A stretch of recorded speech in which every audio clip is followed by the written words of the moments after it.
Hello everyone, how are you doing? This is MD Tech here with another quick tutorial. In today's tutorial, I'm going to show you guys how to hopefully speed up Windows 7 a little bit. So this should be a pretty straightforward tutorial and we're going to jump right into it. First thing I'd recommend doing is right clicking on some blank space on your desktop and then left clicking on personalize. I recommend scrolling down this list until you get to Windows Classic underneath basic and high contrast themes. So again, left click on Windows Classic here. If you don't mind your computer looking like this, you're more than welcome to change the background as well. If you just want to add an image or something, you could right click on it and then select the image as your background. Or you go underneath personalize here and then just select a background from one of the options in this list. So we could go to the Windows desktop backgrounds here and select any background you want, so you can still have the effects of speeding up your performance a little bit, because we all know many of you guys probably don't want that background. But if you're okay with your taskbar looking like this, then you're already halfway there. Now another thing I would recommend doing would be to open up the start menu and type in programs and features.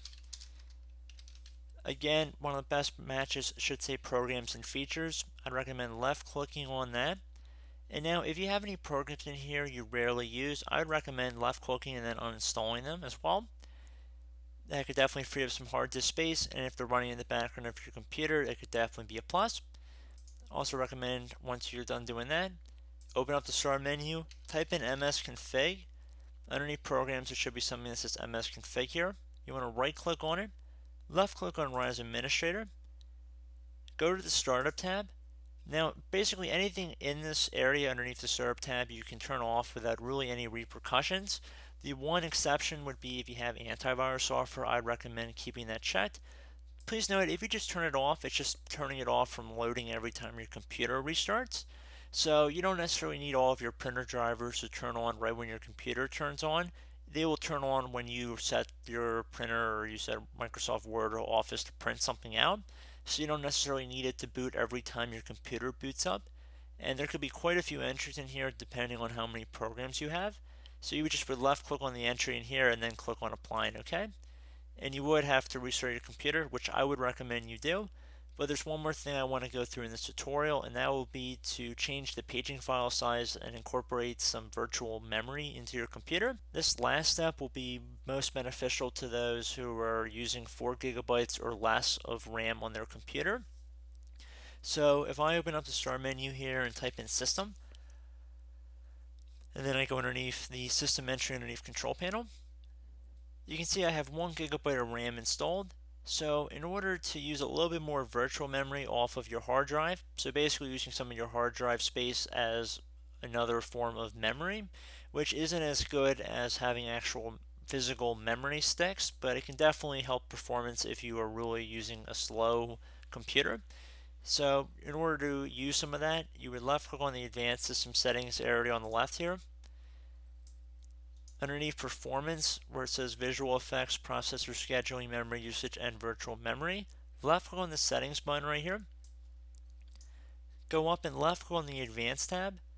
And underneath virtual memory, where it says a paging file is an area on the hard disk that Windows uses as if it were RAM, left click on this change button. Uncheck the box where it says automatically manage paging file size for all drives. And now select the custom size button right here. For recommended, which in my case is 1534 megabytes, I'm going to insert it into the initial size value here. And now for the maximum size value, I'm going to go back to the system window I have here.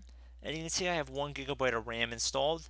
So if I opened up a calculator, I would take that into megabytes. So 1024 megabytes is in 1 gigabyte. And I'm going to multiply that by 1.5. So I'm coming up with 1536. Now the 1.5 multiplier is really subjective, and that's a number that I like and quite a few other people use as well. Some people go higher, some people go lower, but this is just the general rule that I usually follow. So I'm going to type 1536 in for my case. Again, you guys will likely be in a different position, but nonetheless, So make sure it's set to custom size here, type it in, click on the set button right here, and then click on OK.